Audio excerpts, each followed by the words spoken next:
Bueno, entonces, ahora vamos a ver el tema de las características de los ambientes acuáticos de aguas corrientes. Vamos a ver acerca de la ecología de los ríos y arroyos. Antes de empezar, bueno, les recuerdo que ustedes pueden participar, que pueden activar su micrófono, hacer alguna consulta. Yo tengo acá el listado, ya me estoy familiarizando un poquito más con sus nombres, así que también vamos a hacer algunas preguntas para que, porque acá uno se siente bastante solo, y cuando uno administra la clase, yo estoy viendo la presentación, pero no puedo verlos a ninguno de ustedes. Sé que están ahí, sé que están atentos, lo cual les agradezco, pero bueno, vamos a tratar de hacerlo un poquito más interactivo, ¿sí? ¿Qué les parece? Bueno, esta diapo también la presenté en la clase pasada. La vuelvo a presentar porque es muy importante cuantificar los volúmenes de agua de los cuales estamos hablando. Habíamos dicho que la mayor cantidad de agua se encuentra en los océanos. Y en la clase pasada nosotros hemos visto las características de ambientes lénticos, o sea, las aguas interiores, ¿sí? Y que corresponden a un porcentaje del 0,01 del total del agua que se encuentra sobre la superficie terrestre. Lo que vamos a ver ahora constituye todavía una décima parte de ese volumen, así que es más pequeñito. Voy a salir un ratito porque me parece que había alguien ahí solicitando unirse a la reunión. Bueno, no lo veo, entonces vamos a continuar.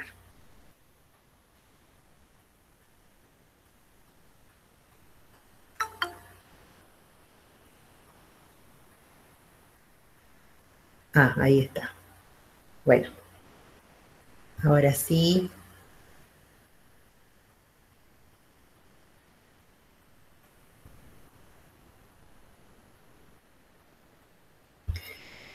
Bueno, entonces esto para que tengamos en cuenta, ¿sí? El volumen, la cantidad, los volúmenes de los cuales estamos hablando.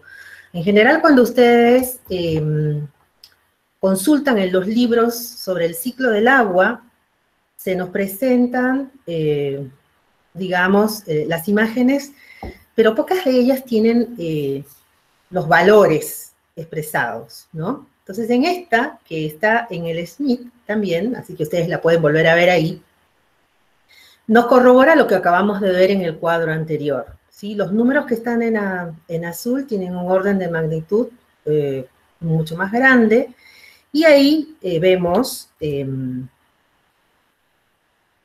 en azul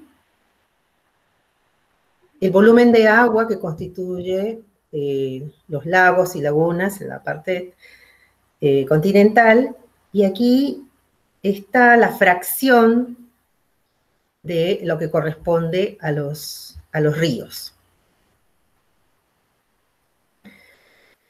Dentro de los ambientes lóticos, o los representantes por autonomía son los ríos. Y los sistemas fluviales más grandes del planeta son los que están mostrados en esta pantalla. Entre ellos, obviamente, está el Amazonas, en primer lugar, pero también el río Paraná, que se encuentra en la Argentina, está considerado como uno de los sistemas fluviales más grandes. Fíjense que aquí hay 3 columnas donde tenemos números, ¿sí? En una dice los valores de la descarga media, en otros la longitud del río, y en otro está expresada el área de drenaje. Cuando hablábamos de lagunas, en algún momento hemos dicho que todo lo que ocurre en esa laguna refleja el uso que se le da a los territorios aledaños, ¿sí? Es decir, que hay un impacto muy grande entre toda la zona, donde toda el área que está, que es cercana o que tiene, digamos, relación con ese ambiente acuático. Obviamente, cuando hablamos de ríos, esto también es así. Y ahí vamos a hablar de un área más extensa que excede, digamos, a solamente los límites del río, sino a toda el área desde donde se drenan el agua hacia digamos, el cuerpo principal, hacia el río principal, ¿sí? El agua proviene y arrastra numerosas partículas y sedimentos desde lugares que están alejados del río principal. Bueno, en Jujuy, acá yo les he querido poner algunas fotos. Tenemos el privilegio de tener numerosos ríos, los ríos de montaña, los ríos de yunga, bastante caudalosos. Al caudal nos referimos, con el caudal nos referimos al volumen de agua que transcurre y que se desplaza por el río. Y también tenemos los arroyos y ríos de la Puna de las zonas altas, con todo el gradiente de variación de diferentes sustratos, de presencia de vegetación, del tamaño de partícula del sedimento, con un gradiente altitudinal bastante amplio, como lo hablamos en la clase anterior. Entonces, todas esas consideraciones las vamos a volver a tener en cuenta aquí, porque la topografía, ¿sí?, el relieve es muy importante y la composición geológica es muy importante y son las que le van a dar un carácter único a cada uno de estos ambientes acuáticos. Por donde pasa el agua va liberando partículas de sedimento que están relacionadas a la geología de cada lugar, ¿sí? Bueno, hablando entonces de las principales características, podemos decir que en estos ambientes sí tenemos un flujo en una dirección, ¿sí? Un flujo unidireccional. Las aguas corren en un sentido. Eso ustedes lo han visto, eso lo conocen. Ahora, ese flujo, ese volumen de agua, no siempre es el mismo, por lo menos en nuestra región, ¿sí? Pero en general ese volumen fluctúa, ese volumen está relacionado a las condiciones climáticas también, está relacionado a la precipitación, al flujo de precipitación que se encuentra en la zona o en las partes altas desde donde viene, digamos, desplazándose el agua, ¿sí? Entonces este flujo varía a lo largo del año. Esa es una característica. Después podemos hablar, en este caso, ya no de una forma de cubeta, ¿verdad? Sino de una morfología lineal. Y eso como característica de estos ríos. El fondo y las márgenes de estos ambientes son relativamente inestables. ¿A qué nos referimos con eso? Nos referimos a que ese cauce, como le llamamos, está compuesto de, como hemos dicho, de diferentes partículas de sedimento, rocas, piedras, y que según el desplazamiento del agua esto puede cambiar, ¿no? Puede haber una remoción, es así que año a año los cauces van variando. Por arrastre también se pueden movilizar grandes rocas, troncos, ¿no? Entre otras cosas. Habíamos hablado, con referencia a los lagos y lagunas, que era muy importante la profundidad que había lagos muy profundos y de la estratificación, ¿verdad? Bueno, aquí la profundidad es mucho menor, ¿sí? Eso en un sentido relativo. En los ríos de nuestra región, nosotros encontramos profundidades que no exceden unos cuantos metros. Pero, por ejemplo, si nos vamos a ver ese río Paraná, que está en el ranking de los ríos más grandes del mundo, bueno, ahí sí hay profundidades mucho mayores. Después, otra de las características de estos ambientes es que pueden presentar variaciones en cuanto a la turbidez. Y esto también tiene relación a la velocidad y a los movimientos y a estos flujos y a estos cambios del volumen, del caudal, de la masa de agua que se está desplazando por él.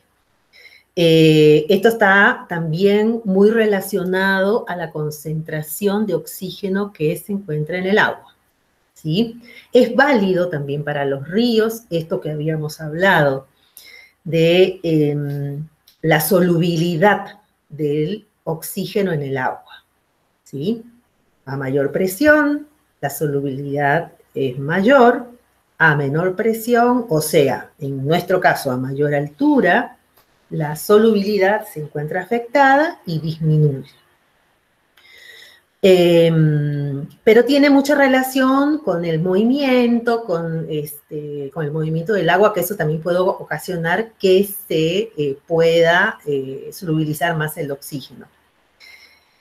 También es muy importante en relación a los nutrientes, y como habíamos venido hablando desde los capítulos anteriores, cuando hablábamos de productividad primaria, en este caso, estamos hablando de un gran intercambio de nutrientes entre la tierra y el agua, entre toda esta zona, estas áreas de la cuenca y el agua. Como una característica general, podemos hablar y podemos dividir a los ríos en dos partes, digamos, fundamentales, y sus características físicas varían según la posición dentro de la cuenca, ¿sí? Si nosotros nos vamos en las zonas más altas, a la altura de los nacimientos de los arroyos, en las vertientes, o sea, en los tramos superiores del río, nosotros vamos a observar que hay una mayor actividad erosiva, ¿sí? Es decir, que el material del suelo, de los sustratos, de las laderas de las montañas, por donde empiezan a discurrir estos arroyos, se remueven, hay una gran remoción. Entonces ahí hablamos de tramos superiores erosivos, tramos superiores del río erosivos, en donde se remueve más material que el que se deposita, ¿sí? Por el contrario, cuando nosotros vamos bajando, vamos río abajo, podemos encontrar tramos inferiores deposicionales, donde ya no tenemos una pendiente tan marcada, sino que más bien estamos hablando de los ríos de llanura, ¿sí? Ya hemos perdido esa pendiente que le da gran velocidad al agua y que ocasiona toda esta remoción de los sedimentos. Una vez que hemos alcanzado las llanuras, entonces las partículas en suspensión ya no se remueven tanto, sino más bien se depositan, ¿sí? A eso se refiere entonces, con tramo superior erosivo, tramo inferior deposicional. Y bueno, lógicamente también tenemos factores limitantes dentro de los ambientes acuáticos lóticos y tienen algunas diferencias con lo que vimos en la clase pasada en cuanto a los lénticos, ¿no? Aquí también vamos a tener variaciones en el flujo del caudal, es decir, que en diferentes temporadas del año nosotros podemos ver que viene una gran masa de agua y en otras temporadas, en las épocas donde ya no digamos, no hay tanta lluvia en la época de sequía, la época seca, el caudal disminuye y a veces incluso hay algunos ríos en los que no se ve en la parte superficial, ¿sí? Ahí estamos hablando de estos ríos que se llaman intermitentes o estacionales, donde solamente queda a la vista el lecho rocoso o arenoso, pero eso no significa que el agua no esté transcurriendo y que se haya secado completamente, ¿no? Ojo, porque toda la napa, todo lo que el agua discurre también por debajo de esa superficie. Uy, casi bota la computadora. Entonces, pero a lo que vamos es que hay una variación en el flujo de este caudal. Eso es muy importante y marca ciertos límites de qué organismos pueden, digamos, resistir esa sequedad, ¿sí? Entonces ahí viene una serie de adaptaciones a este régimen de variaciones de flujo. La velocidad de la corriente, por ende, también es muy importante. No es lo mismo dentro del río las zonas de rompiente, las zonas donde el agua discurre con gran velocidad, que las zonas más tranquilas, más quietas, que se forman a veces en las orillas, que nosotros le llamamos pozones o pozas, ¿sí? Entonces, hay mucha diferencia. Incluso entre estas zonas de rápidos, de gran rompiente o de pozones, hay diferencias en el sedimento. Y es como si viéramos este régimen deposicional y el régimen erosivo. O sea, es como que en un tramo podemos observar esas dos características también, ¿sí?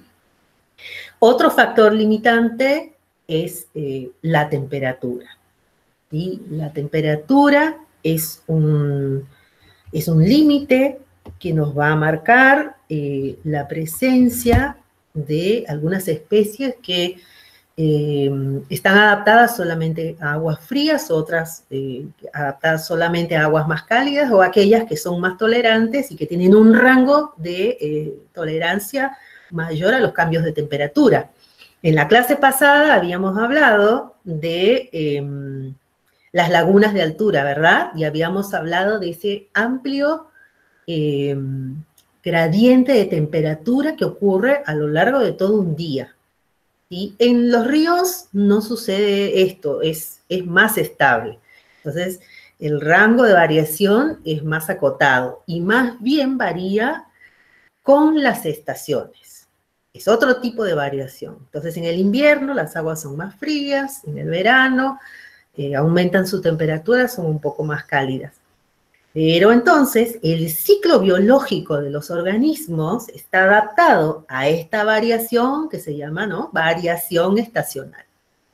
Entonces, por ejemplo, la reproducción, la depositación de los huevos, la emergencia de las larvas y todo está relacionado con este flujo, con la temperatura, con la velocidad, como un todo completo, que son las características que van a permitir la vida en estos ambientes. Después dice ahí la naturaleza del sustrato. ¿A qué se refiere con eso? A que qué tipo qué origen geológico tiene ese sedimento, esa arena, esa roca, ese canto rodado pequeño o esas grandes rocas. ¿Por qué? Porque lo habíamos hablado. Hay algunas, por ejemplo, lo que tenemos acá en los ríos que son afluentes del Río Grande, tienen una característica, que tienen un pH bastante alcalino, y eso está relacionado con el tipo de rocas, que son las que baña el agua a medida que va arrastrando, que se va desplazando. La concentración de las sustancias disueltas también le da un carácter único a cada uno de estos ríos. Y bueno, entre las principales minerales disueltos y sustancias disueltas tenemos el oxígeno, el dióxido de carbono y bueno, las sales en una amplia gama son importantes y marcan estas diferencias. Ahora, esos son, digamos, como los fundamentales. Y hay otros factores limitantes también que se pueden presentar en algunos de estos ambientes. Por ejemplo, la frecuencia de la desecación. Ven que un factor se va, digamos, uniendo con otro, es una relación. Estamos hablando de ecología, estamos hablando de la integración de una serie de factores, y bueno, es maravilloso, digamos, cómo podemos encarar este tipo de estudios y cómo poder pensar cada uno de los factores para tomar en cuenta en el diseño de la investigación o de lo que queremos conocer. Entonces, la frecuencia de la desecación se refiere a eso, a estos ríos. Por ejemplo, yo tengo acá al pie de casa, hay un arroyito. Esto corresponde al ambiente de Yungas, estamos a los 1.300 metros sobre el nivel del mar, y es un arroyito que no es permanente, ¿sí? Se seca durante una época de año, se seca sobre todo entre los meses de octubre hasta diciembre. Y después el flujo se incrementa hasta que termina la temporada de lluvias y nuevamente vuelve a hacerse cada vez menor el volumen del caudal, ¿sí? Entonces, los organismos que viven ahí están adaptados a esa situación.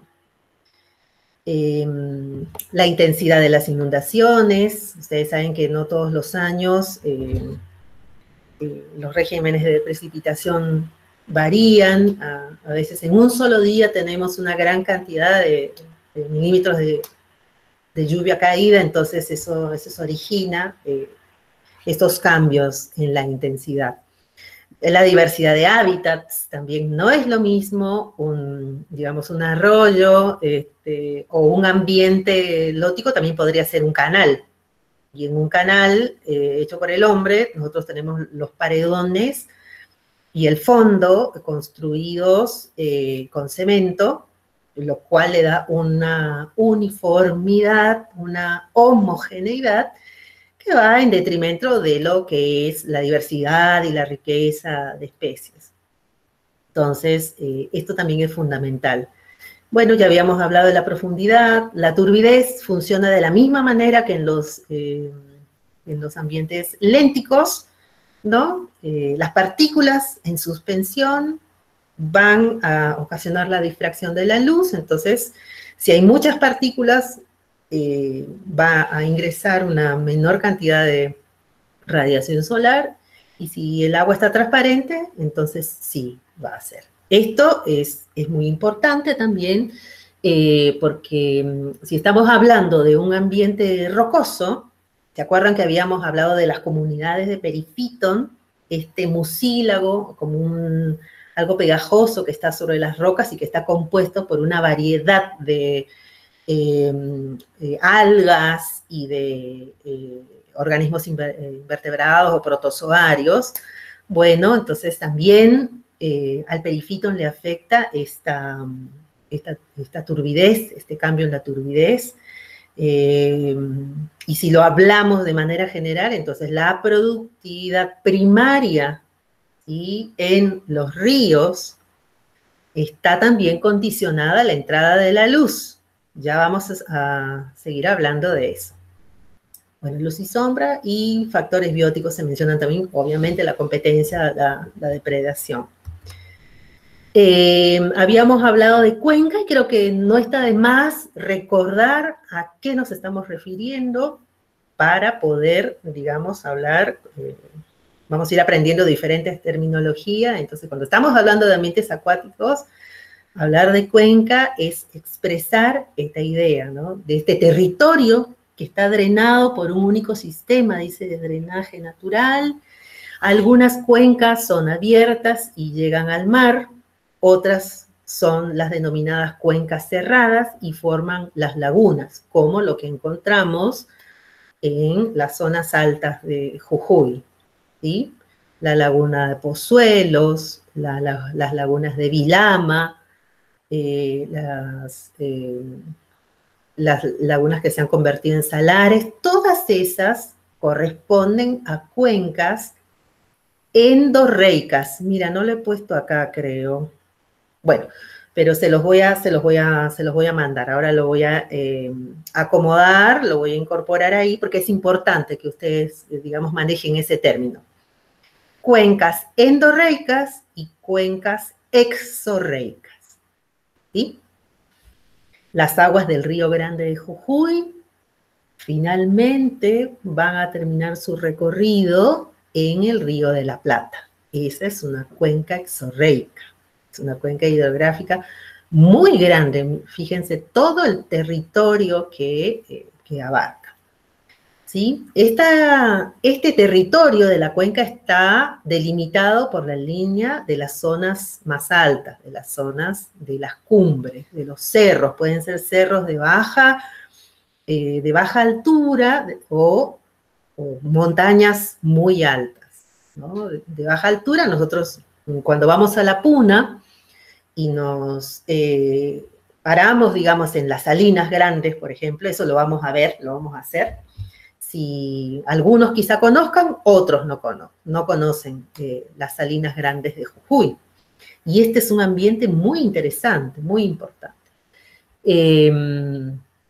Entonces, cuando tú te paras en ese lugar y miras a tu alrededor, vas a ver que estás rodeado por una serie de elevaciones que no son muy altas en ese lado. O sea, nosotros estamos a una altura alta, pero las montañas, los cerros no son tan altos, ¿no? Salvo, bueno, con algunas excepciones. Entonces, todos esos cerros, todos esos delimitan la cuenca en la que nosotros estamos. Así que cuando vayamos, yo los invito a ver y a hacer el ejercicio de donde vayan, que miren y uno razone y observe con otro criterio el lugar donde estamos, ¿sí? Este es un esquema, nuevamente para, digamos, reforzar bien y dejar bien asentado el tema de la cuenca. Aquí tenemos esta figura que es de Smith, así que ustedes la pueden ver. Acá estamos con amarillo delimitando todas estas zonas, digamos, altas que delimitan a la cuenca. Todo lo que está por dentro de la línea amarilla corresponde a la cuenca hipotética de este ejemplo, ¿sí? Y entonces ustedes ven en líneas celestes cómo esos son las nacientes de los ríos. Son pequeños arroyitos que desde las zonas más altas, ¿sí? Van volcando el agua y se van uniendo. Ven ustedes que son pequeños arroyitos que se van uniendo y van formando arroyos más anchos, más caudalosos, y van llevando toda la carga de agua hacia esta línea, que este es el río principal. Es el río principal que drena, ¿sí?, toda el agua que es captada, que es producida dentro de esa cuenca, ¿sí? Entonces yo creo que con esto ya el término ha quedado bien entendido.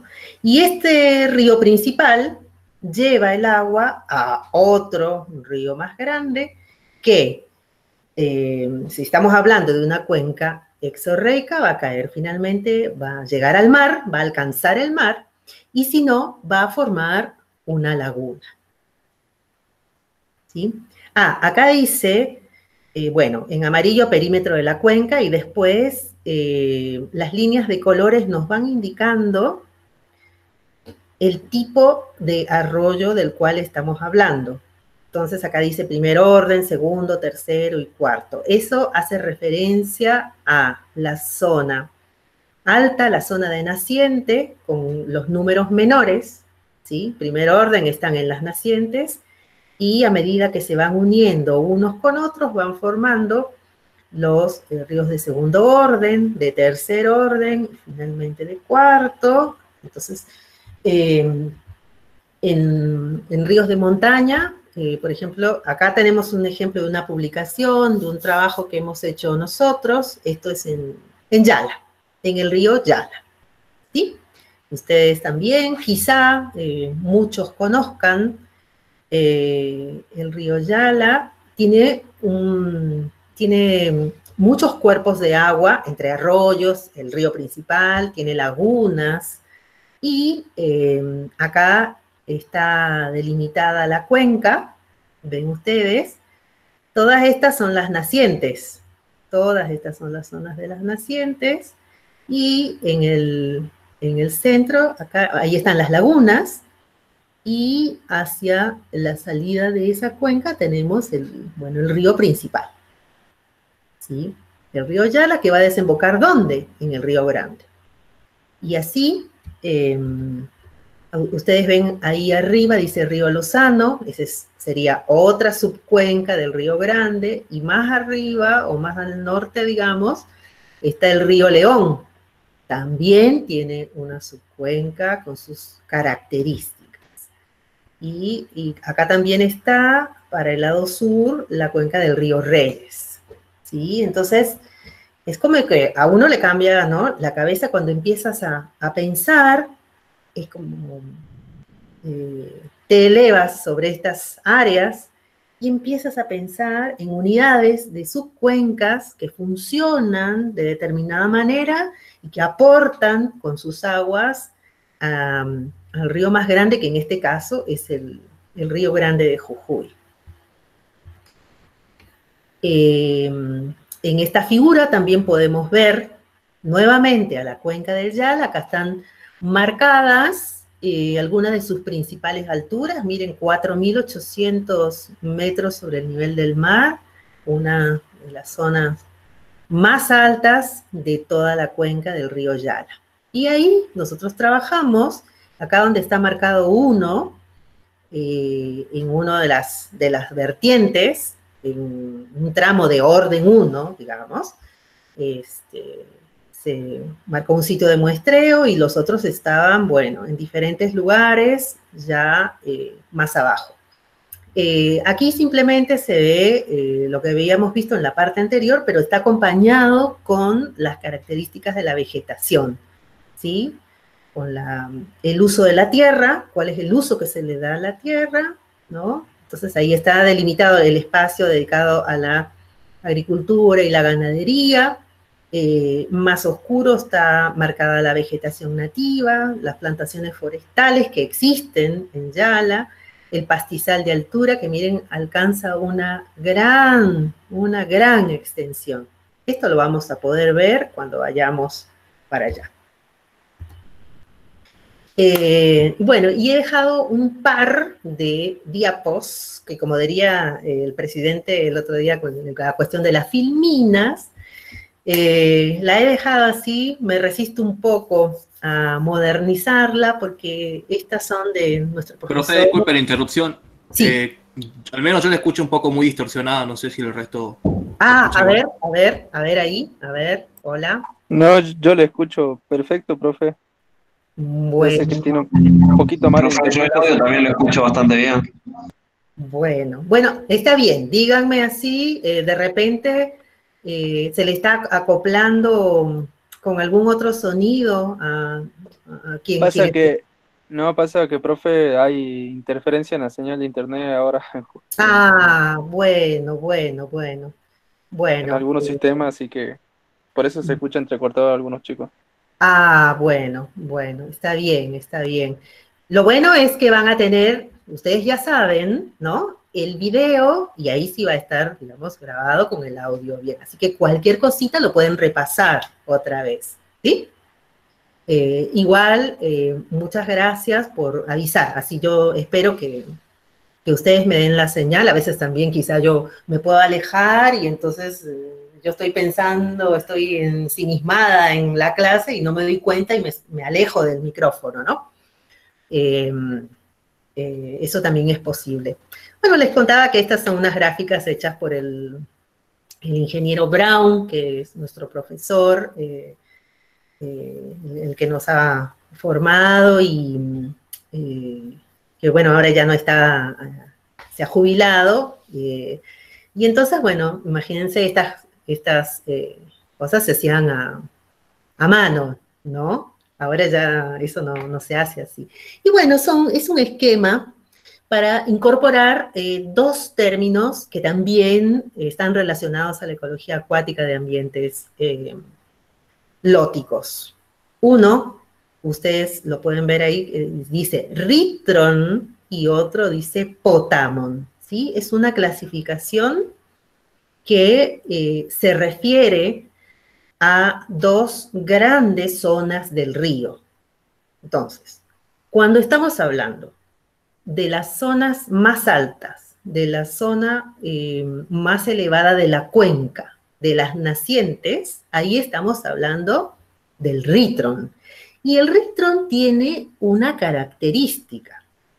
Dice que esas aguas tienen, esos ríos de ritron, tienen una temperatura menor a los 20 grados centígrados, tienen alta velocidad del agua, son flujos turbulentos, poco caudal, altas concentraciones de oxígeno, un sustrato rocoso, y la fauna es estenoterma fría. ¿Qué significa eso?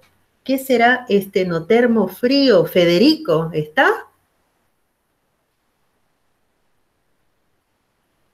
Federico, active su micrófono. Fauna estenoterma fría. ¿Un voluntario o voluntaria? A ver. Profe, ¿no serían los organismos que pueden tolerar la temperatura fría? ¿Están adaptados para esa variación de temperatura pero fría? Así es, exactamente. A eso nos estamos refiriendo, ¿sí? Entonces, ustedes incorporen esta terminología, estos ríos de ritron con temperaturas menores, temperaturas del agua menores a 20 grados centígrados.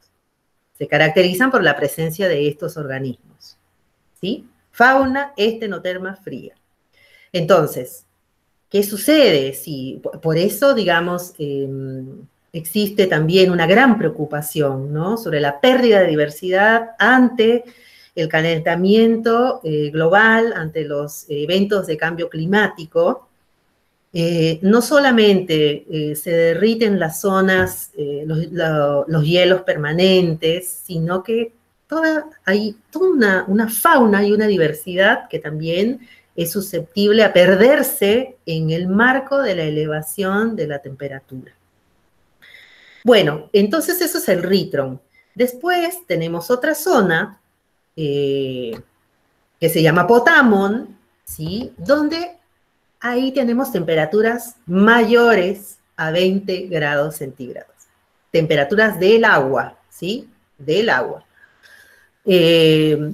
Baja velocidad de flujo, una cantidad de oxígeno menor, y el sedimento o el sustrato cambia, ¿sí? Ya no tenemos sustrato rocoso, y la velocidad del agua también se hace menor. Ahí habíamos hablado, ¿se acuerdan de los ríos de llanura, de los tramos deposicionales? Bueno, esas son características de los ríos de Potamon, ¿sí? Y entonces, la biota, la flora, la fauna, presenta algunas adaptaciones a esta variedad de ambientes. Las adaptaciones no solamente son morfológicas, ¿no? No solamente son referidas a los cambios en estructuras del cuerpo, sino también hay cambios en la etología o el comportamiento y cambios en la fisiología, ¿sí? Por ejemplo, estas adaptaciones pueden ser tener ganchos y ventosas en los apéndices, y eso va a permitir que se puedan adherir, que se puedan fijar a los diferentes sustratos.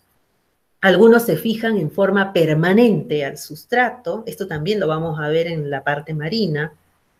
Entonces ahí estamos hablando de un organismo sésil o en parte sésil, que no se mueve, ¿no?, que cementa o el habitáculo o la conchilla y entonces solamente la parte blanda puede entrar y salir de ese habitáculo, o puede tener, como les decía, estos ganchos, ventosas en las patas que les permite sobrellevar la fuerza de la velocidad del agua, ¿no? En ese caso. Hay un ejemplo de unas larvas de unos dípteros que segregan una seda, y esta seda la utilizan como los escaladores utilizan la cuerda para subir o bajar por las paredes de roca, ¿no? ¿Han visto así? Bueno, tiene un comportamiento semejante, son las larvas de Simulium, que son larvas de insecto. En la vida adulta transcurre en el aire, es como una mosquita, pero en el agua prefieren las zonas donde hay mucho movimiento, donde hay rompiente de agua. Ahora hay que tener esas adaptaciones para poder sostener la vida en esos lugares donde hay tanto golpe del flujo del agua, ¿verdad? Entonces, bueno, a eso se refiere con estas adaptaciones. También extremidades inferiores pegajosas, los cuerpos fuselados, aplanados para contrarrestar, digamos, la velocidad de la corriente, una forma aerodinámica, ¿sí? Y después hablamos también, acá hay otra terminología que está relacionada con este tema, dice la reotaxia positiva o tigmotaxia positiva. Es un fenómeno por el cual la reotaxia, dice, un cuerpo en una corriente de líquido se mueve en una dirección igual a la corriente o opuesta a la corriente. Y de esto tenemos muchos ejemplos, ¿verdad? Entonces, según el caso, si va con la corriente, estamos hablando de reotaxia positiva, y si va en contra de la corriente, estamos hablando de reotaxia negativa, ¿sí? Y, bueno, en el caso de la tigmotaxia nos estamos refiriendo a la adherencia de unos que poseen algunos organismos, ¿no? Para mantenerse siempre en contacto con algún objeto inanimado. Esta figura también es del libro de Smith, ¿sí? La figura 34.4, donde simplemente estamos haciendo una comparación de lo que sería la vida en un arroyo en la parte superior, lo que está marcado con A, un arroyo de corriente rápida, y en la parte inferior, cómo cambia la estructura, la composición de las especies y el funcionamiento en el caso de aguas más tranquilas, ¿sí? La velocidad de la corriente, en este caso, es uno de los factores, entonces, que condiciona y que es el límite para establecer la estructura de esta comunidad.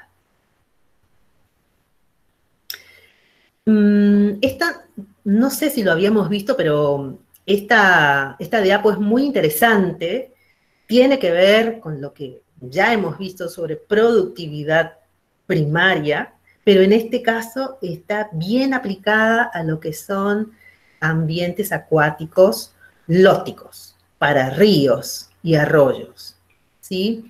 Acá lo que estamos viendo son dos modelos, dos vías metabólicas por la cual se obtiene la producción primaria en los ríos. Vamos a marcar una zona a la derecha de la pantalla, donde tenemos un caso en donde la producción primaria ingresa o se genera, digamos, a partir de la hojarasca y los restos vegetales que son transportados, dice ahí, por el viento, y llegan a la superficie del agua, ¿sí? Esta hojarasca, o sea, no ha sido, digamos, creada dentro del río, sino que viene de afuera. Por eso se denomina materia orgánica alóctono. Alóctono viene de fuera, ¿sí? Y entonces esta materia orgánica se va degradando por un proceso en el que participan organismos como bacterias, como hongos y larvas de insectos, estos invertebrados, que convierten a estos fragmentos grandes, que le denomina materia orgánica particulada gruesa, entran bajo el accionar de los trituradores y bueno, entonces acá tenemos una parte de esta cadena trófica iniciada con las hojas de los árboles desde afuera, ¿sí? Pero también, y ahí entonces estaríamos hablando de una cadena, de una producción alóctona, como decía, y heterótrofa, ¿sí? En cambio, tenemos la otra vía, y que también ocurre en los ríos. En un mismo río nosotros podemos encontrar estas dos formas, estos dos modelos de producción primaria. Pero se da en determinados tramos bajo determinadas características. Entonces, en las zonas más abiertas, donde no hay tanta influencia de sombreado y de bosque, y donde ya, digamos, no caen tanto las hojas, aquí, en espacios más abiertos, ya puede tener influencia la radiación solar, y eso va a originar una producción primaria netamente dentro del río, sobre la superficie de las rocas, a través de los productores primarios, que son las algas bentónicas, ¿sí? Acuérdense, ese término bentos está referido a la superficie, a los sedimentos, ¿sí? Sobre rocas, sobre arena, sobre el fondo, ¿sí? Siempre relacionado al sedimento. Entonces, estas algas bentónicas van a poder colonizar, van a poder desarrollarse, reproducirse, gracias a la actividad, la radiación solar, y forman películas, formando estos films, estos biofilms, que van a ser aprovechados por los organismos ramoneadores. Es un término que se refiere a los herbívoros que raspan esa superficie y se alimentan, ¿sí? Y estos organismos, a su vez, van a ser el alimento de peces. Entonces, es muy interesante toda esta relación, cómo se va degradando la materia orgánica, ¿sí? Particulada gruesa, particulada fina, utilizada por los diferentes gremios de organismos, depredadores, trituradores, recolectores de sedimento, filtradores. Entonces, cada uno va haciendo su trabajo. Y en ese trabajo de Yala, nosotros hicimos también una propuesta en este esquema bien simplificado, las dos vías de inicio de materia orgánica de la producción primaria, ¿sí? Entonces, por un lado, tenemos la vía autótrofa, con la producción de algas dentro del río, de las cuales se alimentan organismos raspadores. Después tenemos también la actividad de los consumidores primarios, los depredadores y otros consumidores secundarios, peces, llegar a las aves y hasta los murciélagos, ¿sí? Una cadena muy interesante. Pero también tenemos la otra vía, que se inicia sobre todo en las zonas de Potamon, en las partes más altas, con la caída de las hojas de los árboles que están en la zona de ribera de estos ríos. Y entonces ahí el ciclo se inicia, ahí no hay producción, digamos, autótrofa significativa, porque son zonas más sombreadas, son zonas donde predomina, digamos, esta vegetación del bosque, y entonces la cadena se inicia a través de los organismos trituradores, las bacterias que degradan esas hojas, y que van alimentando a los otros componentes de la cadena. ¿Sí? Este trabajito se lo vamos a dejar, es un libro en realidad, que tiene muchos trabajos que se han realizado en la comarca de Yala, así se llama, ¿no? La comarca de Yala. Entonces, ese también lo van a tener en el aula virtual. Este es el capítulo 10, que se llama los vigilantes invisibles del río, los habitantes, perdón, invisibles del río. Y es un capítulo que escribimos con unas colegas de la Universidad de Tucumán, con quienes trabajamos permanentemente. Bueno, en ecología de ríos nosotros tenemos dos grandes teorías marco, y entonces ahora las voy a desarrollar de manera rápida, pero esto sí, también es otra de las partes de la teoría que deberíamos incorporar para entender cómo ocurren todos estos procesos, porque ahora ya estamos hablando de una interrelación de factores diversos, ¿verdad? Entonces, con estas dos teorías marco, nosotros podemos ordenar y comprender un poco más acerca de los eventos que ocurren en estos ambientes. Bueno, una de ellas es el concepto del río continuo, o el River Continuum. Nosotros también se lo vamos a dar a la publicación original. Es una visión amplia, holística, general, de los procesos que ocurren y que están encadenados en el río, desde la zona de la naciente de la cabecera hasta la desembocadura. Estos autores, Banote y compañía, son varios, ellos dicen que desde la cabecera a la desembocadura, los ríos presentan un continuo de condiciones ambientales cambiantes. ¿Es verdad eso? Lo hemos visto, ya lo hemos ido tocando, es como un rompecabezas, ¿no? Que nosotros vamos armando. Entonces, hablamos de parámetros acá, de factores limitantes, de adaptaciones, pero esta teoría une y trata de generar en conjunto un entendimiento y de ser predecible, y bueno, se refiere a cómo irían, cómo supuestamente van cambiando, ¿no?, la estructura de la comunidad en relación a estos cambios ambientales. ¿Sí? Bueno, entonces ese es el primer postulado.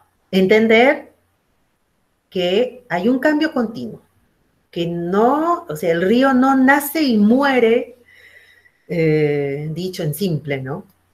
Con las mismas características. No.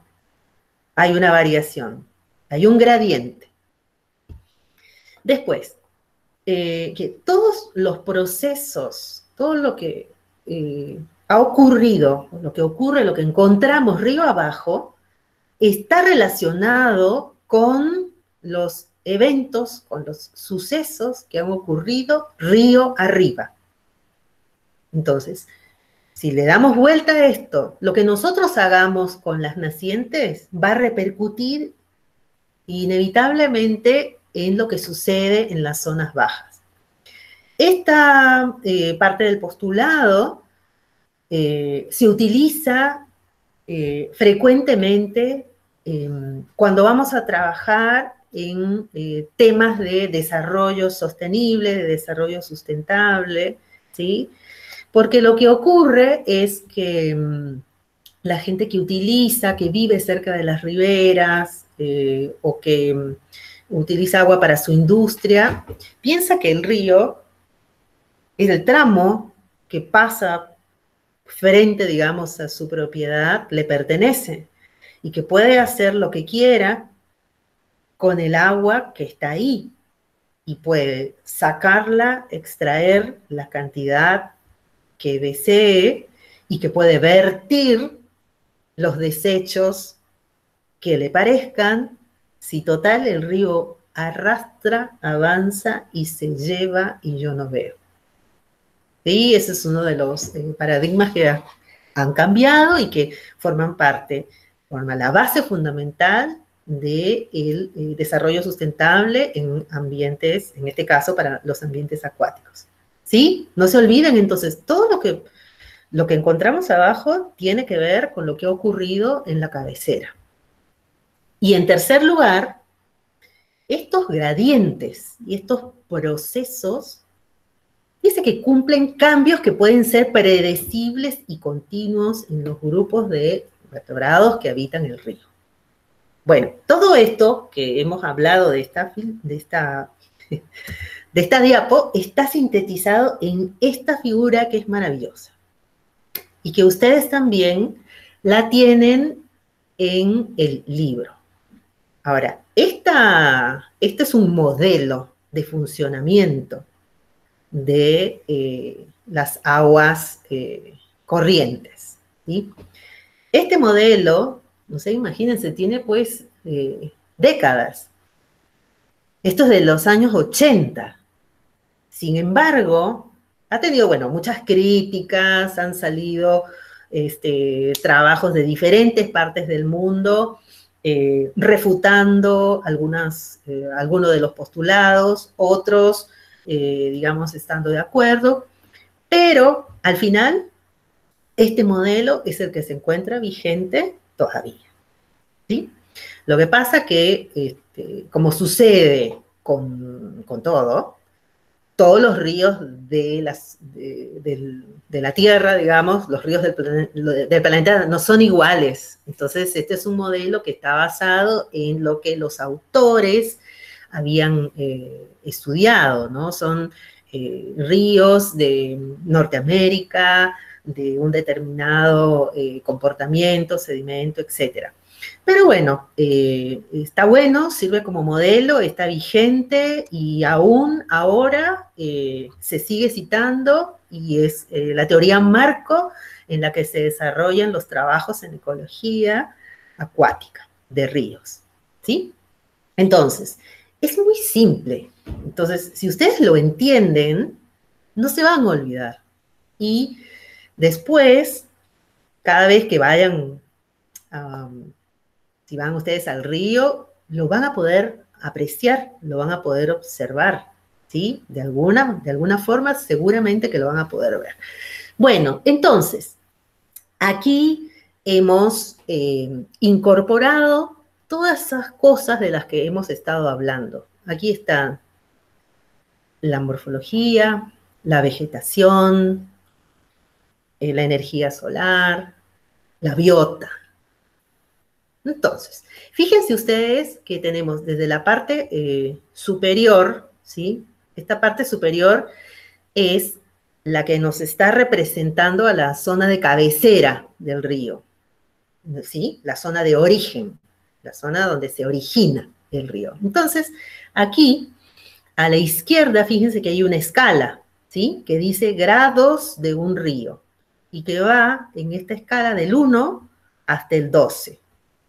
Ahora, nosotros, obviamente, acá donde vivimos, en la montaña, no tenemos ríos que lleguen a un desarrollo de orden 12. De orden 12 lo tiene el río Amazonas, el Paraná, y ahí son los grandes ríos, ¿sí? Nosotros, en nuestra región, tenemos ríos de orden 5, de orden 6, y así. Bueno, entonces, acá tenemos la escala que nos dice el orden del río. Es decir, que me está diciendo que la cabecera está en la parte superior y la desembocadura está en la parte inferior. Nada tan simple como eso. Después, fíjense ustedes que en celeste, ¿no es cierto? Yo tengo pintado una característica importante del río, ¿no? ¿Qué es eso? Primero, los ríos nacen y son pequeños ¿no? Tienen, y se van ensanchando a medida que vamos haciendo el recorrido, y además hay otra característica importante, recuérdenlo. ¿Qué pasaba con los tramos superiores? ¿Qué características tenían? Habíamos hablado tramo superior erosivo, tramo inferior posicional. Entonces, a ver, José nos va a decir, ¿cuáles eran las características de los tramos superiores de los ríos?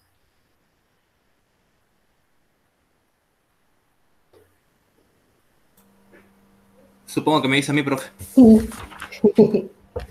Tengo un José nomás. Bueno, profe, en tramo superior erosivo, bueno, tenemos una pendiente pronunciada. Claro, ojo, Y, bien, muy bien, pendiente. ¿Qué más? Bueno, va a arrastrar más material de lo que se puede depositar. Bien.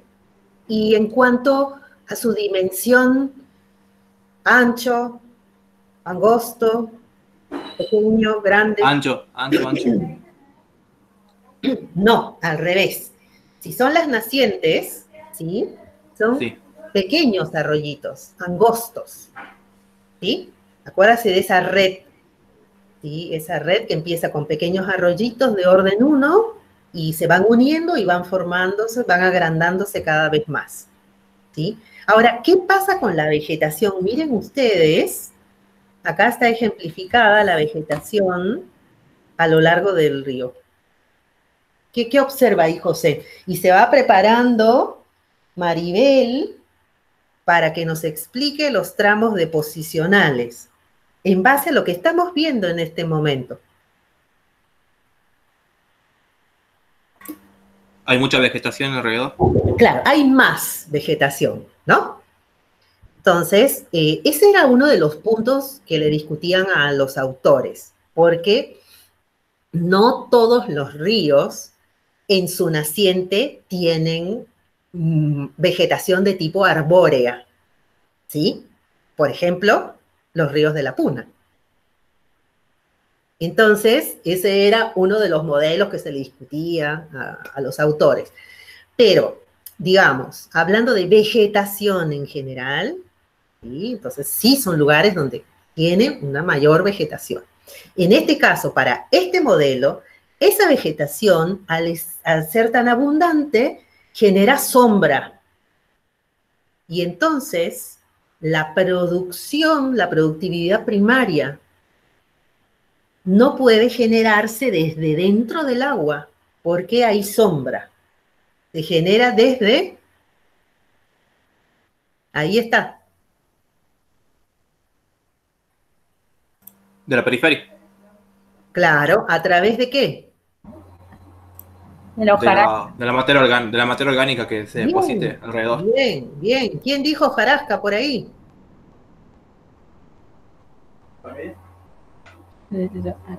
¿Quién fue? Muy bien. Hojas, ¿sí? Hojas, frutos, partículas, pedazos de tronco. Si nosotros nos vamos a los materia orgánica. Materia orgánica en general. Sí, muy bien, muy bien.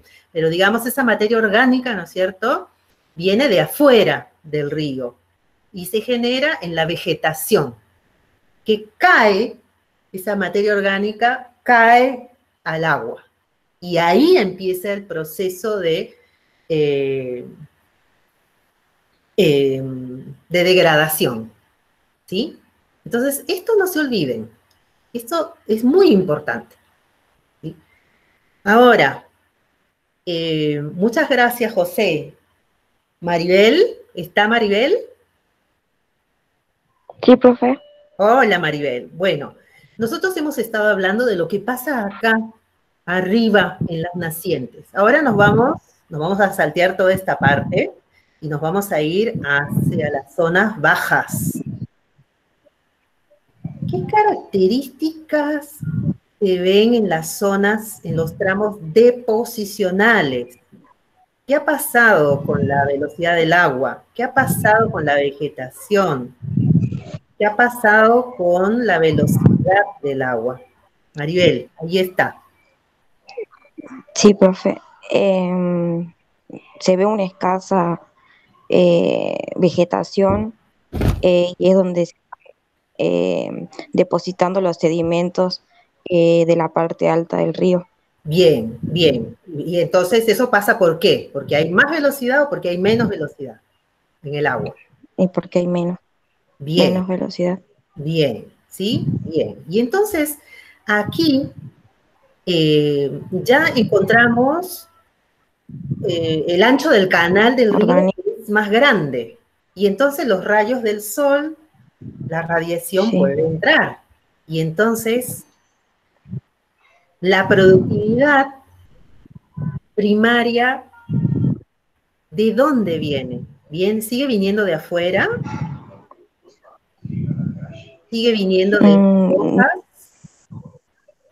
no, Y entonces, yo acá creo está, que mira, ahí está el machete. sí, ¿Qué de pasa? los organismos. ¿Sí? ¿Qué tipo de organismos? Ahí mm, está el nombre. ¿Qué eh, tipo de organismos? Fitoplancton, Bien, bien.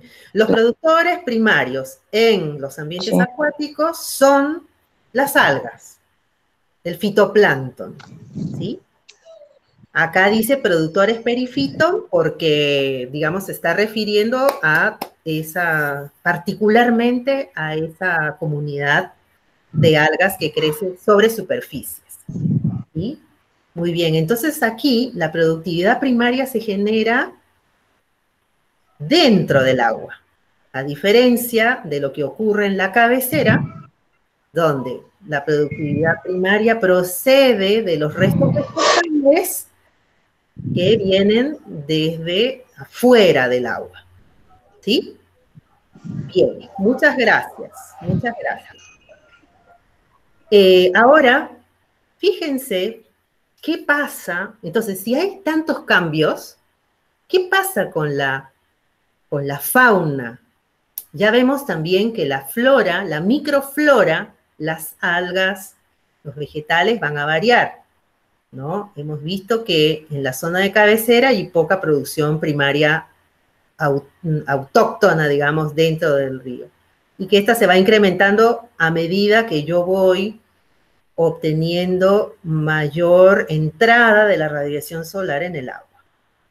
¿Sí? Entonces yo tengo un gradiente de velocidad del agua, tengo un gradiente de vegetación, tengo un gradiente de productividad primaria, tengo un gradiente de tipo de sedimento, ¿sí? Vamos construyendo esto. Ahora, todos esos cambios, según las predicciones de Banote, dice que va a generar también cambios en la biota, ¿sí? Y que entonces, si yo me voy a la zona de cabecera, yo debería encontrar una composición de la comunidad de esta manera, donde abunden los trituradores, porque como voy a tener abundante alimento, producción primaria que necesita ser degradada, necesito que haya una densidad de trituradores importante para que pueda, digamos, desmenuzar esa materia orgánica y que pueda seguir avanzando río abajo. ¿Sí? En la zona media, la predicción dice que ya la densidad de trituradores va a ser menor, porque ya no va a haber material para triturar, ¿sí? Tanto como en la zona superior. Y más bien se va a incrementar la densidad de organismos filtradores y recolectores de materia orgánica, particulada, gruesa, que ya se ha degradado, ¿no? Desde arriba, arriba hacia abajo. Y también voy a encontrar una fracción importante de ramoneadores o herbívoros. ¿Por qué? Porque ya esas comunidades de productores de algas va a ser mayor en esta zona del río. ¿sí? Entonces, la composición, la estructura de esa comunidad va a variar. Y si yo me voy hacia la zona de la desembocadura, voy a encontrar más cambios todavía. Voy a encontrar que en general los organismos que habitan ahí se comportan como filtradores, ¿sí? Como organismos filtradores, con una porción de depredadores menor. Esto es lo que predice el modelo. En algunos ríos del mundo se comporta igual, en otros no. Nosotros tenemos, digamos, nosotros hemos estudiado estas dos variantes, no podemos estudiar la tercera, asumimos que sí, que es así. Y en la Puna, en los ríos de la Puna, esta composición se nos cambia porque, digamos, al no tener hojas en las nacientes, no tenemos casi trituradores, y más bien la composición de ramoneadores o de herbívoros es mayor, ¿sí? Entonces, a través de estos organismos nosotros podemos ir viendo la variación de todas las condiciones ambientales. Está todo relacionado. Y acá a la izquierda, ahí están los peces de José, que le gustan. También se puede encontrar una variación, lógicamente, en la composición y en la estructura de las comunidades de peces a medida que vamos desde la cabecera hasta la desembocadura del río, ¿sí? Entonces, esta figura es muy importante que ustedes la entiendan, que la puedan interpretar y que la puedan usar como teoría marco para los trabajos que hagamos en los ríos. ¿Alguna pregunta, alguna consulta? Si no, pasamos a la otra teoría marco. Profe, yo tengo una pregunta.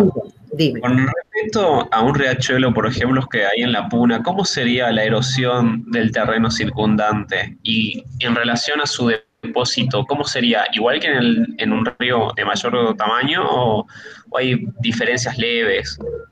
Bueno, lo que hemos podido observar en ríos de la Puna, a ver, vamos a volver un ratito acá para las fotos, ahí está, ¿no? Miren, a la izquierda, esta es una foto del río El Morado, es la parte alta del río Perico y que es muy similar a la parte alta de Yala, Reyes, Lozano, todo, digamos, con bosques alrededor en las riberas y con grandes rocas en el cauce. Esto es netamente un tramo altamente erosivo, ¿sí? Año a año, cuando íbamos, un año fuimos y había un puente hecho de concreto, de cemento, al año siguiente estaba totalmente destruido y la losa del puente y los pilares estaban desperdigados 100 metros, 200 metros río abajo. Eso te revela la fuerza y la potencia que tiene el agua, ¿no? En la Puna, acá lo pueden ver ustedes a la derecha. Y entonces, si nosotros queremos aplicar el modelo de Vanotte, es como que nos quedamos, decimos, bueno, ¿y dónde están los árboles, no? Pero lo que pasa es que estamos ante una ecorregión y un bioma que ustedes lo van a ver después con la profe Liliana ahora, y me encanta porque todo está relacionado con todo. Tenemos una formación vegetal en donde predominan gramíneas, ¿no? O todo herbáceas de pequeño porte. Y el sedimento de estos arroyos, en general, o sea, depende del lugar donde te encuentres, José, y para todos va igual. En general encontramos arroyos de sedimento blando. ¿Qué es sedimento blando? Es arena, limo, arcilla, son partículas pequeñas, ¿sí?, que se depositan. La pendiente como ustedes pueden observar, en estos ambientes no es tan marcada como en los ríos de montaña, ¿sí? Entonces también la velocidad del agua es menor y la depositación de las partículas es mayor, ¿sí? Entonces, en su mayoría son fondos arenosos, fangosos, con lodos negros, porque el metabolismo de la materia orgánica se ralentiza, se hace lento por el frío, por la temperatura, ¿sí? Y entonces eso es lo que encontramos, este tipo de ambientes, ¿sí? No encontramos esas rocas. En algunos lugares, en algunas zonas, sí hemos podido ver arroyos con fondo rocoso y son distintos en su biota que los arenosos. ¿Ustedes qué piensan? ¿Qué creen que puede suceder? ¿Qué pasa con el número de especies? A eso nosotros le llamamos riqueza. No se lo voy a adelantar porque lo vamos a ver después, pero es inevitable hablar de eso. Es inevitable hablar de diversidad y de riqueza de especies. Pero para que todos nos entendamos, la pregunta va en relación al número de especies. ¿Dónde creen ustedes que podría haber más especies? En la puna nada más. No estoy comparando la yunga con la puna. Ahora, comparemos puna con puna. Un río de puna con sedimento blando y un río de puna con sedimento rocoso. ¿Dónde habrá mayor diversidad? ¿Y por qué? A ver, yo voy a preguntar. Acá tengo mi listado, ¿eh? ¿Está Mariela?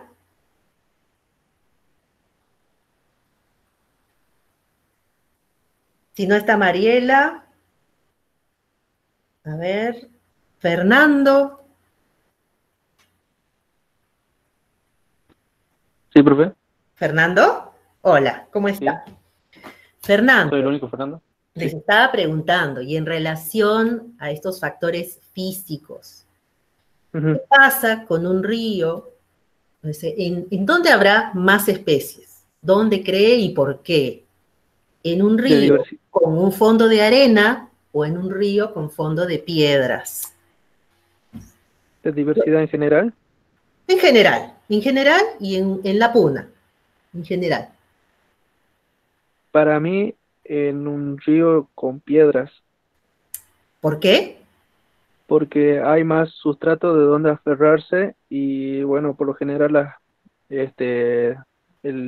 claro, hay más sustrato de donde aferrarse y debajo de las piedras también puede haber más recóndito, o sea,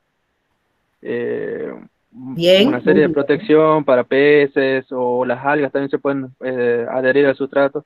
En un río generalmente con arena hay mucha erosión y hay mucho golpe.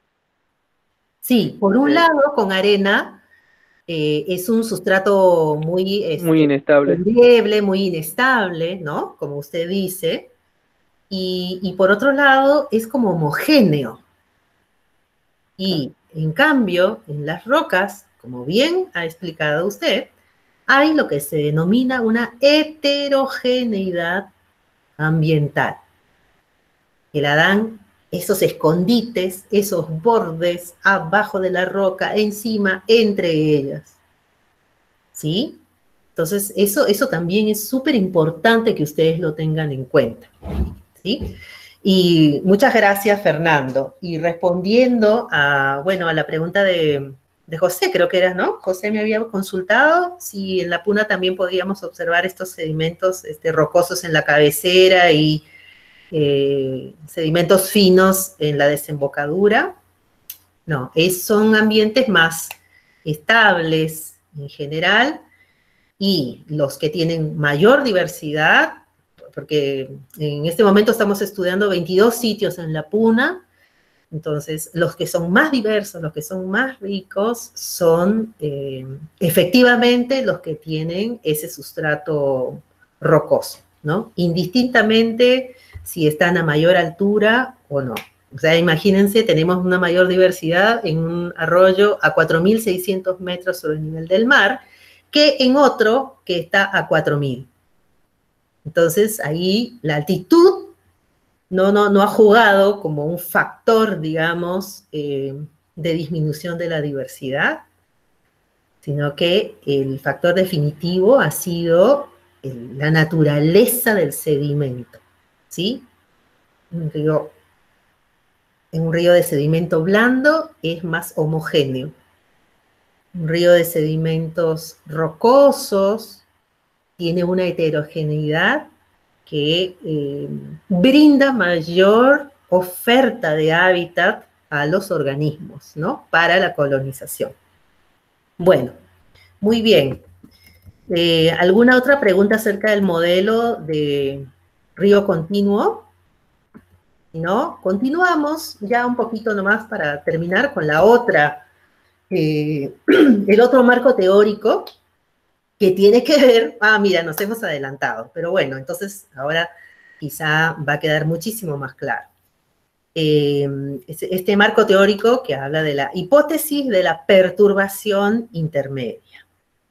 Y precisamente habla de esto. Fíjense ustedes que en el eje de la Y nosotros estamos viendo la diversidad de especies y en el eje X la frecuencia de las perturbaciones, entendiendo en ambientes acuáticos como perturbación a un evento que puede ser natural como un incremento del caudal por incremento de las lluvias, una inundación, una crecida, eso que vemos nosotros en el verano en los ríos de nuestra región, ¿sí? Esas crecientes grandes, por ejemplo, esa es una perturbación natural. Es un evento que rompe toda la quietud, digamos, y la calma que existía en el ambiente y lo modifica repentinamente. A eso lo entendemos como una perturbación. Pero esa es una perturbación que se da en un momento determinado del año. O sea que tiene un ciclo anual, ¿no? Cuando estamos hablando de las inundaciones, por ejemplo. Otra perturbación, ya, digamos, refiriéndonos a los efectos antrópicos, podría ser la construcción de un dique, de algo que bloquee, digamos, el flujo natural del agua. Otra perturbación podría ser la contaminación, ¿no? El vertimiento, el ingreso de masas de agua con contaminantes al río genera una perturbación, ¿sí? Entonces, bueno, esto era para que entendieran que las perturbaciones pueden ser de origen natural o de origen antrópico. Ahora, esas perturbaciones, según la intensidad y la frecuencia, digamos, se ha estudiado que tienen impacto en la diversidad de las especies, ¿sí? La diversidad puede incrementarse o disminuir de acuerdo a la frecuencia de estas perturbaciones, a la frecuencia y al mantenimiento de estas perturbaciones. Entonces, hace un momento hemos hablado un poquito acerca de la homogeneidad y de la heterogeneidad ambiental. Lo que postula esta hipótesis de la perturbación intermedia es que dependiendo de la frecuencia de las perturbaciones, si vamos de un sistema de bajas a altas perturbaciones, esto hay un límite en el cual, digamos, tiene un efecto positivo porque incrementa o favorece el incremento de la diversidad de especies, ¿sí? Entonces, miren, una perturbación baja Si la perturbación es baja, bueno, tengo una diversidad X baja de especies. Si yo incremento las perturbaciones, contrariamente a lo que se podría creer, la diversidad se incrementa, porque esas perturbaciones originan precisamente heterogeneidad ambiental. Pero eso tiene un límite, ¿sí?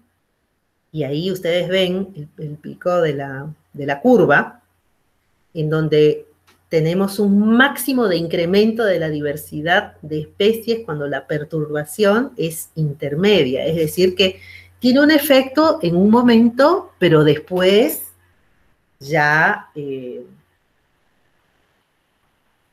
ya no se continúa con esto. Si nosotros continuamos con la perturbación, finalmente se va a lograr la disminución de la diversidad, porque ya es un efecto adverso. Mientras la perturbación sea de intensidad media, es posible que incremente a la diversidad de especies, ¿sí? Entonces, esto traducido al ambiente acuático es justamente con lo que hablábamos hace un momento acerca de la naturaleza de los sedimentos, ¿no? Si yo tengo un río con una velocidad media que no cambia a lo largo del año, finalmente voy a tener una condición, digamos, homogénea con una diversidad X. Pero si yo tengo otro ambiente en donde tengo incrementos y después variación del flujo, variación del caudal por la precipitación, etcétera, eso va a generar mayor heterogeneidad ambiental, mayor generación de hábitats y de adaptaciones de la fauna a esa situación que es normal. Para nosotros, o sea, en los ríos de montaña, es natural tener el efecto de esa perturbación en el verano. Entonces, las poblaciones, la estructura de la comunidad y cada población está adaptada a esos picos de inundación. Y entonces, por ejemplo, en el caso de los insectos acuáticos, la reproducción se da en momentos en los que los huevos no corran el riesgo de ser arrastrados y que no se pueda completar el ciclo biológico, ¿sí? Bueno, así que estas son las dos teorías marco más importantes para entender el sistema de funcionamiento de los ambientes acuáticos. Y hemos hablado mucho de los invertebrados, ahí cuando hemos visto ese modelo de Banotte, cuando hemos visto cómo van variando las comunidades. Y es que estos organismos son muy importantes, ¿sí? En general son larvas de insectos. Estamos hablando de los macroinvertebrados bentónicos de agua dulce, ¿sí? Porque, bueno, cuando yo estudié en Perú, yo también trabajaba con macroinvertebrados bentónicos, pero marinos. Si tú te vas a trabajar en la orilla del mar, que es donde yo hacía mi trabajo, tomaba mis muestras, el 80% eran moluscos y crustáceos, ¿sí? No encontrábamos insectos como parte del bentos.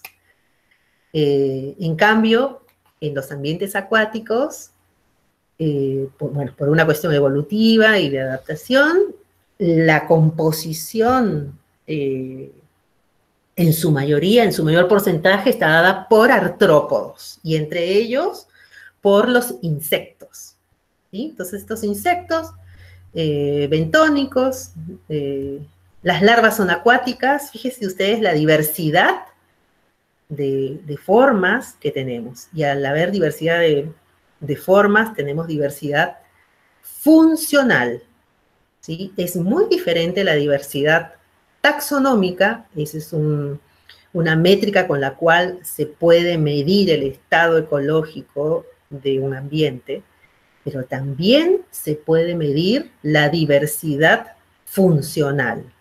es decir, la diversidad, por ejemplo, de los gremios tróficos, ¿no? Hemos visto nosotros raspadores, depredadores, colectores, filtradores. Esa diversidad funcional también cambia y también responde a los cambios ambientales. Hay una adaptación a los cambios ambientales, pero también funcionan como indicadores biológicos cuando hay eventos de origen antrópico en general que modifican el ambiente. Así que por eso se trabaja con estos macroinvertebrados. Entonces, viven asociados a sustratos de los cursos fluviales, son indicadores de condiciones ambientales, y bueno, los muestreos se hacen con estas redes especiales, que ya se las voy a mostrar. Hay funciones muy importantes que ustedes lo han visto en el modelo de Banotte, pero ahora lo vamos a volver a refrendar aquí.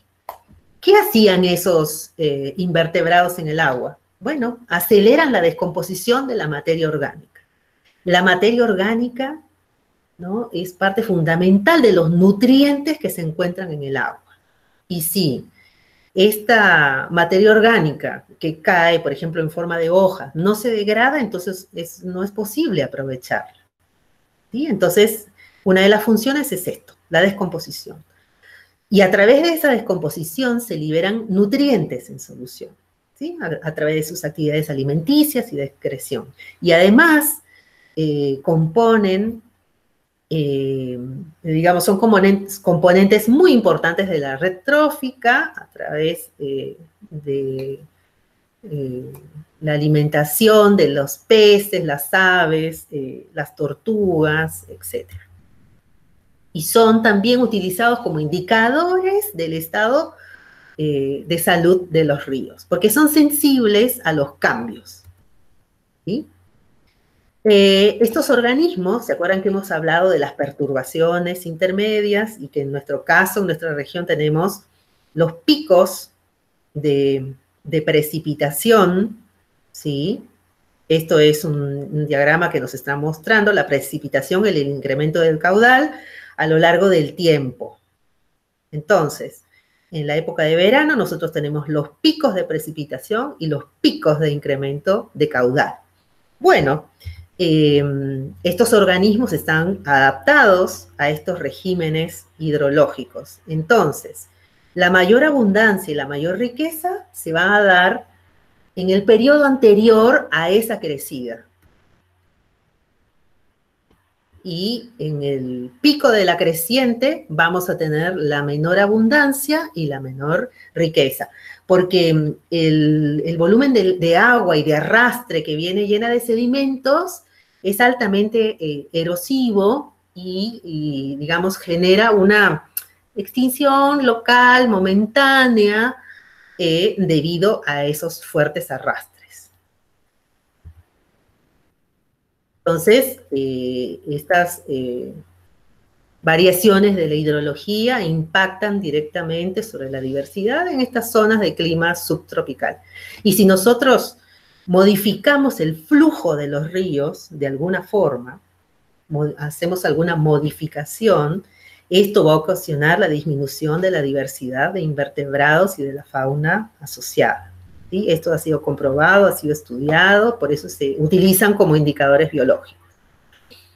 Bueno, algunas imágenes entonces ahí de los ríos. ¿Cómo trabajamos? ¿Cómo se les extrae? Entonces se utilizan estas técnicas. Esta es la red Sarver y, digamos, tiene un marco con una medida determinada que nos permite después, al hacer nuestros cálculos, definir la cantidad de individuos por metro cuadrado que encontramos. Es un análisis cuantitativo y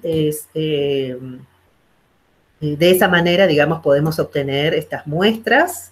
Son mallas con 250 micrones de abertura, se utilizan el cepillado, el frotado de las piedras, y así se obtienen las muestras. Entonces, algunas fotos de un par de años, donde estaban haciendo los chicos el trabajo de campo, que van a hacer ustedes también, Nosotros vamos a hacerlo en el río Yala, ahí hacemos una serie de experimentaciones, de tomas de muestras, y después con eso vamos a ir al laboratorio para trabajar sobre el cálculo de los índices ecológicos basados en bioindicadores.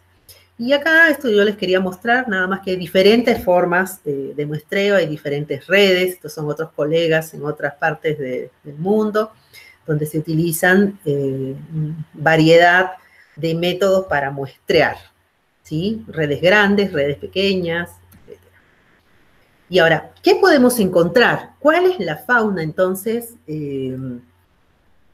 ¿Cuáles son la fauna y los gremios que encontramos en estos ríos? Bueno, ahí en la foto ustedes tienen al grupo de los efemerópteras, ¿sí? Son un grupo muy, muy importante, altamente sensible. Sus larvas son acuáticas y el adulto vive en el aire solamente por 3 días, donde se reproducen y ponen los huevos. Así que la mayor parte del ciclo de vida es acuático. Después están los tricópteros, que también, miren ustedes, el adulto parece como una polilla, y las larvas son acuáticas con una morfología muy variada, variadas formas de vida. Algunos son más tolerantes, otras son especies más sensibles. Entonces, bueno, se va estudiando cuáles son las características de cada uno. Muchos de ellos hacen un capullo protector, por lo cual se les dice que son verdaderos arquitectos, porque con una seda que segregan van tomando las pequeñas piedritas. Estos son granos de arena, porque esto lo estamos viendo con la lupa, bajo el aumento de la lupa. Entonces, agarran pequeños granos de arena del río, que acá también nos está diciendo cómo es la composición de las rocas, ¿no? Del río. Y construyen un capullo con el cual se trasladan y protegen las partes blandas de su cuerpo. Cuando llega el momento de la metamorfosis, se introducen y sellan el capullo y entonces se convierte en una pupa y de ahí emerge ya el adulto. Otro grupo bastante diverso y muy utilizado también como indicador son los coleópteros. Los coleópteros que son, bueno, los cascarudos, ¿no? Pero tienen formas muy diversas. Esto parece como una monedita y tienen unas estructuras, unas branquias que, digamos, revelan su necesidad de oxígeno. Entonces, los vamos a encontrar solamente en aguas que tienen buena calidad. Otros coleópteros viven tanto el adulto como la larva en el agua, ¿sí? Son la misma especie y los dos estadios están dentro del agua. Otro grupo que son los ácaros, los dípteros, y en los dípteros hay toda una gama, es un grupo muy diverso, están todas las larvas de los mosquitos, de las mosquitas, pero son muy importantes porque generan una biomasa muy grande y son alimento de otros componentes de la cadena trófica. Entonces, habíamos hablado de la diversidad funcional, y cuando hablamos de diversidad funcional, hablamos de cómo se alimentan estos organismos, ¿sí? En los lugares donde hay mejor calidad de agua, los grupos funcionales son diversos. Si el río pierde esta buena calidad, los grupos funcionales se van a reducir y van a quedar solamente los grupos colectores, que son los que se alimentan, digamos, de los depósitos y partículas de materia orgánica que están disueltos en el agua. Esta es un cuadro, finalmente, ya estamos terminando, de los resultados que obtuvimos para los invertebrados, los macroinvertebrados y la calidad de agua en el río Yala. Entonces encontramos, miren ustedes, está como toda la cadena completa. Encontramos depredadores, raspadores, colectores, filtradores, trituradores. Y con una abundancia de raspadores en alguna época del año también. Ahí está en la columna cuál es el alimento principal, el tamaño de la partícula del alimento, según eso se clasifica, digamos, dentro de un grupo u otro. ¿Cuál es el mecanismo de alimentación? Así que esto se lo voy a dejar para que ustedes lo repasen. Y estos son los ejemplos de los grupos que encontramos y que cumplen esa función, ¿no? Entonces, resumiendo un poco y para ver la variación morfológica, por ejemplo, viendo los predadores. Los predadores, ¿qué estructuras modificadas van a tener para atrapar a su presa? Bueno, mandíbulas fuertes o estructuras como las libélulas, que está ahí en H y en I, tiene una extensión de la mandíbula para atrapar a sus presas. Entonces vamos a ver esas modificaciones, ¿no? En el caso de los herbívoros de los ríos, podemos también encontrar una gran variedad. Esto que parece un caracol, en realidad es el capullo, como el que yo les mostré hecho con piedritas, es el capullo de una larva de insecto, que se alimenta de las algas y del perifitón que está sobre las piedras. Los trituradores, o que aquí dice desmenuzadores invertebrados, ahí están con las manos en la masa, con las patas en la masa, comiéndose la hoja, degradándola, o pedacitos de tronco, ¿sí? También se pueden alimentar de eso. Y además de los insectos, tenemos al grupo de los crustáceos que también realizan esa función. Otros grupos, colectores, filtradores, alimentadores de depósito de pequeñas partículas, entonces tienen estas setas, pelitos, barbitas, que lo usan como una red que les permite atrapar esos alimentos que están en suspensión en el agua. Y, bueno, finalmente, para hablar un poquito, ya después, en la próxima clase vamos a extender un poquito esto de los impactos y cuáles son, digamos, algunas de las nuevas líneas para hacer remediación en el agua. Los impactos en los ríos pueden ser físicos o químicos. Físicos cuando alteramos el canal, ¿sí? Cuando se encierra el canal, cuando se entuba.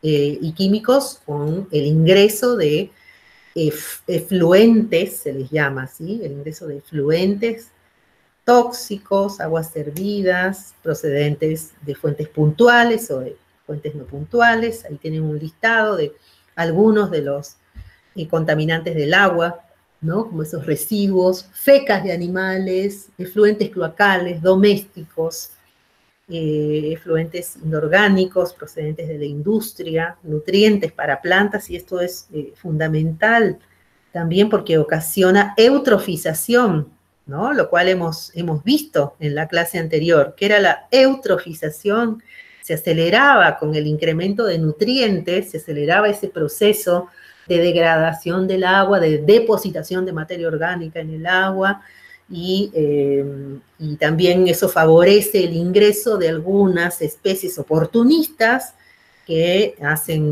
tienen un crecimiento poblacional desmedido y que genera la expulsión, la extinción local de otras especies, ¿no? Haciendo la cadena trófica más simple, más sencilla y causando efectos adversos. Bueno, yo creo que acá, sí, ya estamos. Bueno, entonces voy a dejar de compartir y vamos a terminar la grabación.